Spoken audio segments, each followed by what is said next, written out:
Akkam jirtu daawwattoonni fi hordoftoonni chaanaalii koo marti keessan nagaan koo bakka isin jirtanitti isin qaqqabu jecha. Egaan guyyaa har'aa kanas barnoota biraadhaan walitti deebineetu jirra jechaadha. Mata dureen barnoota keenya guyyaa har'aati fiiziksii kutaa 12ffaadha jechaadha. Fiiziksii kutaa 12ffaa paartii waan isaa walii wajjin ilaalla jechaadha.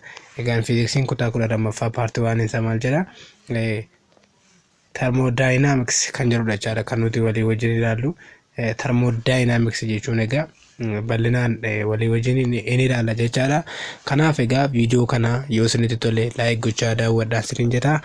Chaanaalii kanaaf haaraa kanneen taatan immoo sabiskiraayib gochuudhaan nu faana maatii ta'uu hin dagatinaa isiniin jedha.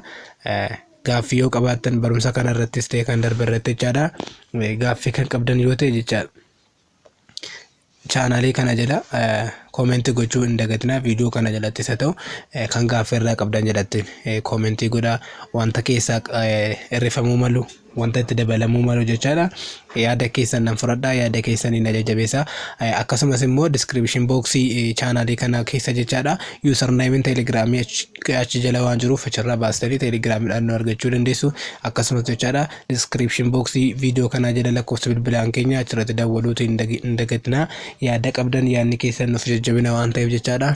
Hanqina keenya akkasumas jajjabina keenya nuuf barreessaa, nu jajjabeessaa isiniin jedha. Kanaaf har'a kallattiidhumaan gara barumsa keenyatti galla jechaadha. Thermodynamics kan jedhudha kan nuti walii wajjin ilaallu jechaadha. The term is derived from the Greek words term meaning heat and dynamics meaning power. Egaa jechaadha thermodynamics kan jedhu kun jecha Greek lamarraa derived ta'e yookiin jecha Greek lamarraati akka dhufedha kan nutti jechaadha. Innis termii fi dynamics kan jedhu jechaadha. Term kan jedhu kun maalidha? Heat yookiin ho'a jechuudha. Dynamics jechuun immoo power jechuu yookiin aangoo kan jedhurraa dhufe jechaadha. Thermodynamicsiin egaa kana fakkaata jechaadha. Egaan bal'inaan akkuma beektan akkuma isin beektan jechaadha fiiziksiin jechaadha waa'ee foorsii enerjii waan akkasiitiidha jechaadha kan inni qoratu yeroo baay'ee. Fiiziksii barachuun immoo yookiin thermodynamicsii kana understand gochuun immoo wanta tokko fayyadamnee jechaadha hiitii tokko yookiin enerjii tokko akkamittiin argachuu dandeenya, create gochuu dandeenya. Akkasumas baqa uumamuma beekuu jechuudha karaa biraatiin. Uumama beekuudha jechaadha. Nature kana maal akka inni ta'e beekuudha jechaadha. Fiiziksii wajjin kan wal qabatu kanadha wanta ta'edha. Thermodynamics the study of energy conversation between heat and other forms of energy. Kana jechuun maal jechuudha? Thermodynamics jechaan hiitii fayyadamne jechaadha. Hiitii kanatti fayyadamne yookiin hiitii kana fayyadamne jechaadha. Hiitii kana convert goone gara enerjii biraa yookiin enerjii argachuuti jechaadha. Enerjii akkamittiin akka argan steamii enerjii steam engine faa wantoonni akkasii maaliin dhufan jechaadha. Thermodynamics kana jaladha jechaadha. Kanaaf isa paartii 2 keessatti bal'inaan waa'ee kana ni ilaalla. Kanaaf gabaabumatti thermodynamics jechuun jechaadha enerjii jechaadha. Enerjii tokko convert godhee ho'aa fi jechaadha ho'atti gargaaramuutiin yookiin enerjii tokko ho'aan jechaadha convert kan godhu jechaadha bal'inaan inni ilaalla gara fuula duraatti jechaadha. Egaan waa'ee thermodynamics hubachuu keenyaan dura yookiin hubannoo bal'aa akka argannuuf jechaadha wantoota kana irraa jalqabnee ilaalla jechaadha. Inni isaanis maanni mool kan jedhan kana ilaalla jechaadha. Mool jechuun maal akka ta'e inni ilaalla jechuudha. Atoms and moles jedha wanta jedhaaf jechaadha. Mole is a measure of number of discrete particles in a substance. Molii jechuun kun jechaadha partikiloota jechaadha. Partikiloota substance sana keessa jiran yookiin baay'ina partikiloota substance sana keessatti argaman jechaadha yookiin substance wanti tokko keessatti kanneen argaman jechaadha. 1 mole is equals to 6.02 times 10 raised to 23 particles. Mooliin tokko jechaadha lakkoofsa kana yookiin avogadroo nambarii kan jedhamu jechaadha. Isa inni ilaalla gara fuulduraatti partikilii amma kanatu keessa jira jechaadha. Kun akka gaaffii isinitti hin taaneef jechaadha. Moolii jechuun kun yuunitiidhuma jechaadha. Mool kan jennu yuunitiidhuma. Fakkeenyaaf 1 kiloogiraam is equals to 1000 giraam jennee ilaalla jechaadha. Fakkeenyaaf giraamiidhuma kiloogiraamii giraamii ishee nuti jennu kana jechaadha. malee wanta biraa miti jechaadha mooliin. Kanaaf 1 mooliin jechaadha 1 mole is equal to 6.02 times 10 raised to 23 yoo ta'e jechaadha. 3 mooliin meeqa jedhee faanuu gaafata jechaadha. 3 mooliin paartikilii meeqa? Kanaaf isa kana maal gochuudha jechaadha. Criss crossii baasnee jechaadha argachuudha. X is equal to 3 mole times 6.02 times raised 10 raised 23 divided by 1 goone kanuma argachuudha jechaadha. Kanaaf jechaadha moolii jechuun gabaabaadhumatti kana fakkaata jechaadha. Moolii immoo kan nuti itti argannu jechaadha yookiin foormulaan nuti moolii ittiin argannu kunuu kanadha jechaadha. N is equals to small n A. N kapitaaliin kun maalidha? Number of particles jechaadha. N isheen xiqqoon kun immoo jechaadha. N kun number of particlesidha. N isheen xiqqoon kun maalidha? Number of molesidha jechaadha. N A kun immoo maalidha? N A jechuun isaa silumayyuu number of Avogadro's number. Inni kun number jechuu ta'u inni kun immoo Avogadro's number jechuudha jechaadha. Kanaaf moolee jechuun wanta guddaa osoo hin taane waan kanadha jechaadha.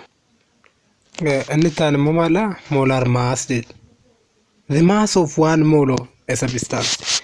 Mooliin tokko yookiin substansiin tokko amma mulfaata kan jedhudha jechaadha. Hanga wanta sanaa beekuudha jechaadha molar mass jechuun immoo. Fakkeenyaaf 1 mole is equals to 6.02 times 10 raised to 23 jenneer. Kun maalidha? Paartikilii achi keessa jirudha. Paartikilii isaa yommuu safarrudha jechaadha. Inni kun immoo amma ulfaatinni isaa meeqa kan jedhu kan ibsu maalidha? Molar mass kana jechaadha. Fakkeenyaaf 6.02 times 10 raised to 23 particles is equals to dash kilogram kanan jedhu yoo ta'e yookiin akka kanatti yoo sin gaafate jechaadha.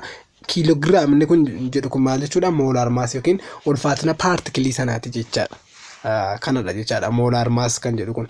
Fakkeenyaaf jechaadha akkam jedhee sin gaafata? Mol jedhama fakkeenyaaf bakka jedhee yoo gaafate jechaadha 1 mole is equals to x gram or kilogram jedhee gaafachuu danda'a. Mee giraamidhaan hojjenna. X gram then 2 mole awwanii dheerin gaafachuu danda'a. Kanuma criss cross gootanii deebisaa argachuu qofaadha jechaadha kan sinirraa eegamu. Kanaaf waan cimu qabu molar massis ta'e moolii argachuudhaaf jechaadha criss crossii baay'isuu danda'u sana qofaadha jechuudha. Yoo dandeessan duwwaa isa sana criss crossii baay'isuu fi seerota sana ilaaluu duwwaadha malee wanti tokko wanti cimu hin jiru jechaadha. Kanaaf molar massis sanaas ta'e paartikiloota sana waa'ee moolii jechaadha. Example kana keessatti ilaalame exampleen sirriitti akka nuuf galu godha wanta ta'edha. Fakkeenyaaf akka jedha exampleen kun a block of pure carbon contain carbon 12 contain 4.2 mole particles.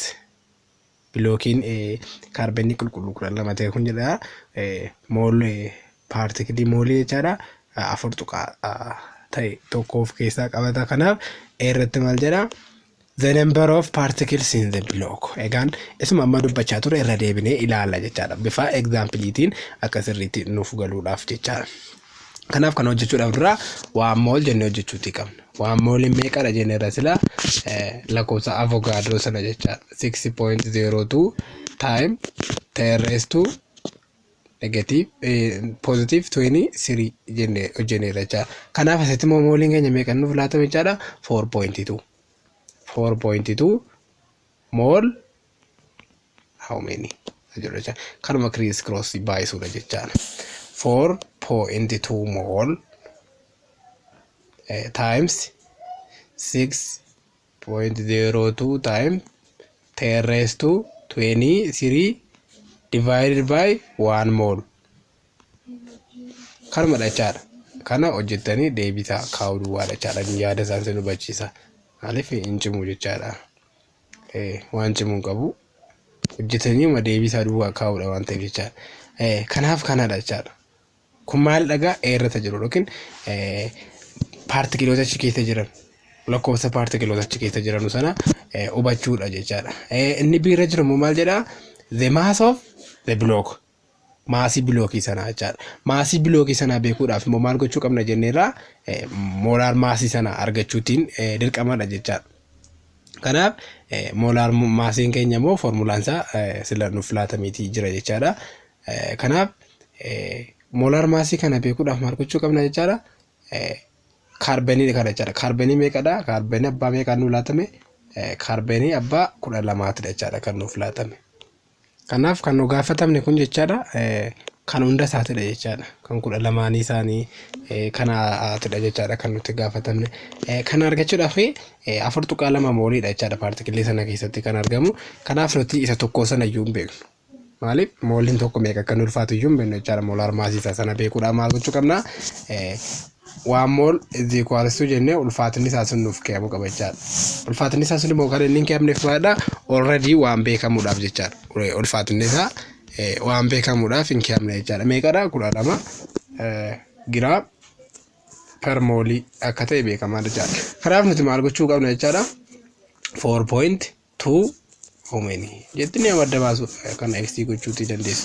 Kanaaf x is equals to 4.12 gram per mole divided by 1 jettanii kanuma jechaadha.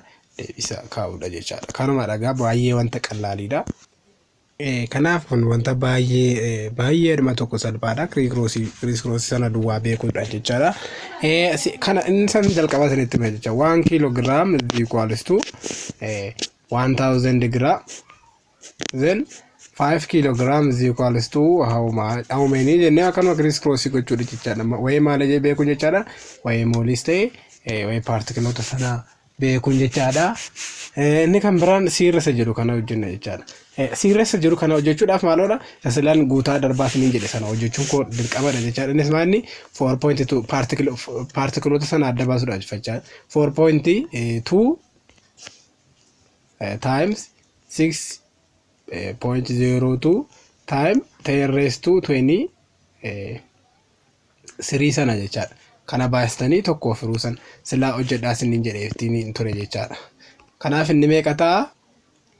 Kanaaf inni jechaadha 2.5 time 10 raised to 24 kana dhufa jechaadha. Maaliif isa kana yoo hojjenne malee jechaadha asii kana hojjechuutu hin dandeenyu waan ta'eedhaaf jechaadha. Kanaan isa hojjechuutti achi deebi'e maal jedha?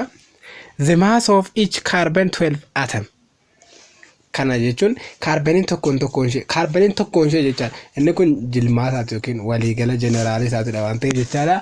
4.2 mol amma midha jenneera paartikilii isaa tokkoon isaa 6.02 time 10 raised to 23 jenneera.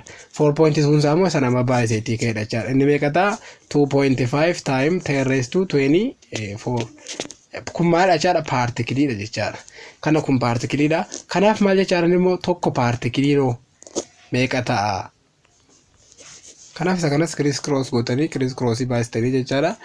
Deebisaa duwwaa kaa'uudha jechaadha. Kun waan baay'ee qallaa'e jechaadha. Waan baay'ee salphaadha. Kiriis duwwaa beekuun nan siniin jedhe silaa kanaafidha jechaadha. Ishinitti aanumamaan temperature, thermal energy and heat.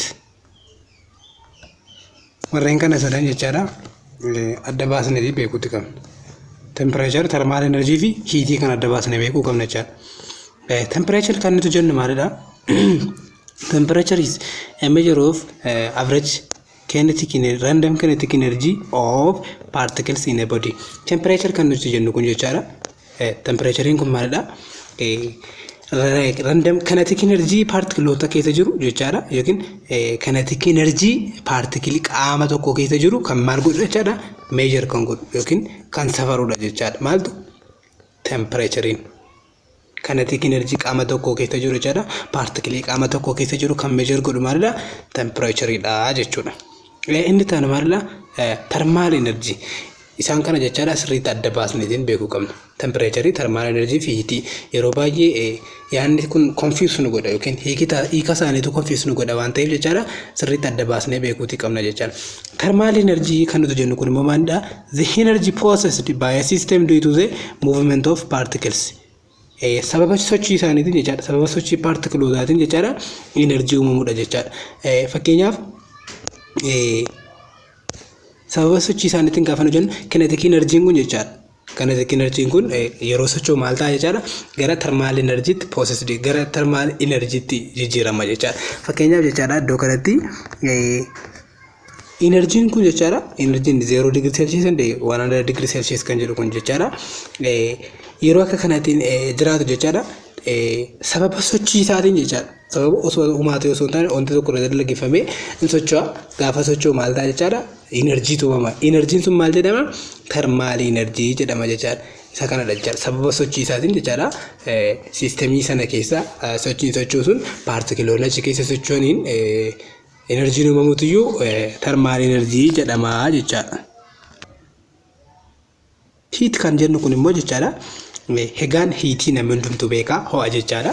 Heat is a transfer of thermal energy from a warmer object to a colder object. Ho'a kan nuti jennu kun immoo jechaadha thermal energy kun yeroo maal ta'u yeroo transfer ta'u gara qaama wanta tokkootti yeroo transfer ta'u jechaadha. Qaama akkamitti ta'a qaama ho'aarraa jechaadha. Qaama gara qaama qorraatti yookiin qabbanaatti kan transfer ta'uudha jechaadha. Fakkeenyaaf maabiraatiin tokko yookiin ibsaan tokko gaafa nu qabu jechaadha sibiilanni kontaaktiitti ta'ee jirurraa gaafa dhaqni qabnuun jechaadha chaarjii nu godha jechaadha. Chaarjiidhuma ofii isaatii qabu nu chaarjessa jechaadha. Amma chaarjiin keenya sun wal qixa ta'utti nutti chaarjessa jechaadha. Immoo chaarjii sana dandamachuu waan hin dandeenyeefidha kan nu qabu. Fakkeenyaaf fakkeenya salphaan jechaadha baradoo tokko fuunee jechaadha. Baradoo tokko fuunee gaafa harka keenya irra keenyeetiin jiru jechaadha.